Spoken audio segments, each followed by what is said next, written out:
जिस जानवर के लिए इंसान का सेंटिमेंट लगा हुआ हमारे हिंदू भाई का, उसको खुले में और छुपे में ज़बह करने का क्या माने है। जब वो हमारी माता है तो खुले में भी उसको ज़बह करना जुर्म है और छुपे में भी ज़बह करना जुर्म है। माँ को अगर खुले जगह में हम मर्डर कर दें तो उस पर हमको जेल जाना पड़े, और छुपा करके मर्डर करे तो जेल नहीं जाना पड़े। ये तो समझ में नहीं आ रही बात। ये कौन सा सेंटिमेंट है भाई। मुसलमान जो है वो मांग कर रहे हैं कि आप इसको नेशनल इसका दर्जा दे दीजिए, झमेला ख़त्म कर दीजिए। मुझे समझ में नहीं आ रहा है कि जिस जानवर के लिए इंसान का सेंटिमेंट लगा हुआ हमारे हिंदू भाई का, उसको खुले में और छुपे में ज़बह करने का क्या माने है। जब वो हमारी माता है तो खुले में भी उसको ज़बह करना जुर्म है और छुपे में भी ज़बह करना जुर्म है। तो दोनों ही कत्ल होता है ना। इन पर पाबंदी लगनी चाहिए।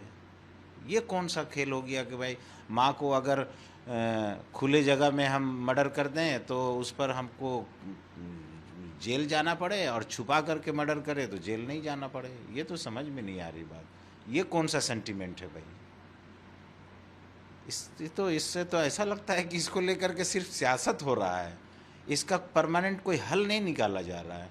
जबकि हिंदुस्तान की दूसरी बड़ी जो मेजॉरिटी है, जिस मुसलमान जो है वो मांग कर रहे हैं कि आप इसको नेशनल इसका दर्जा दे दीजिए, झमेला ख़त्म कर दीजिए।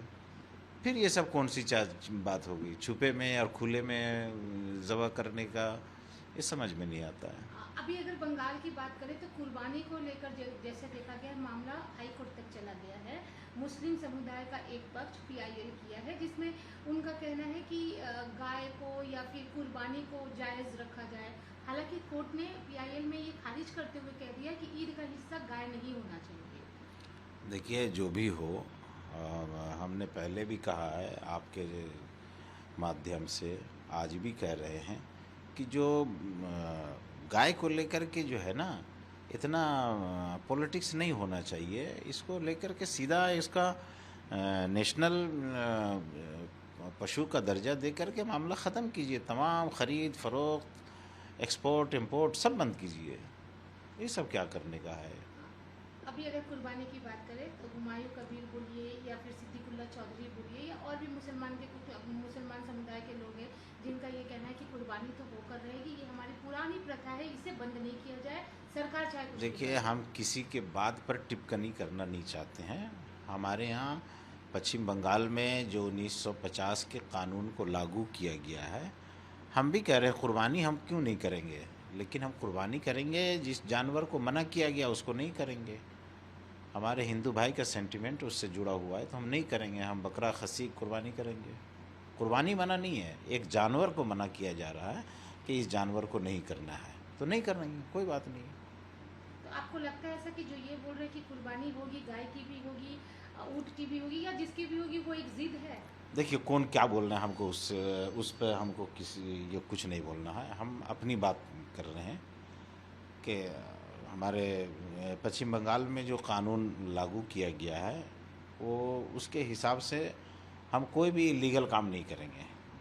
28 को बकरीद आने वाली है, आप इमाम होने के नाते क्या मैसेज देंगे? हम सबको कहेंगे कि जो कानून के दायरे में ईद की नमाज़ पढ़िए, कुर्बानी कीजिए। ईद के जिस जानवर को मना किया गया उसका कुर्बानी मत कीजिए। जो जानवर आपको अवेलेबल है, खस्सी है, बकरी है, उसको कुर्बानी करके अपना ईद अच्छे से मनाइए, खुश रहिए, बहुत अच्छे रहिए, और किसी कंट्रोवर्सी में पड़ने की ज़रूरत नहीं। राज्य सरकार की तरफ से ये भी बोला गया है कि मदरसा में वंदे मातरम मैंडेटरी है, इसे आप कैसे देखते हैं? क्योंकि बहुत लोग ऐसे भी हैं जो इसे अपोज भी कर। देखिए, वंदे मातरम जो है मुसलमान, ये ऐसा जुमला है, इसका मतलब होता है धरती मेरी माँ, मैं उसकी इबादत करता हूँ, वंदना करता हूँ, है ना। तो मुसलमान जो है ना, अपने देश से मोहब्बत करता है, देश की इबादत नहीं करता है। हम अपने प्रोफेट मोहम्मद की भी इबादत नहीं करते हैं, हम सिर्फ एक अल्लाह की इबादत करते हैं। ये मुसलमान जितने भी है सब एक अल्लाह की इबादत करते हैं। तो यहाँ पर शरीयत से जो है, हमारे आस्था से डायरेक्ट ये जुमला टकरा रहा है। इस सिलसिले में हम चाहेंगे कि सरकार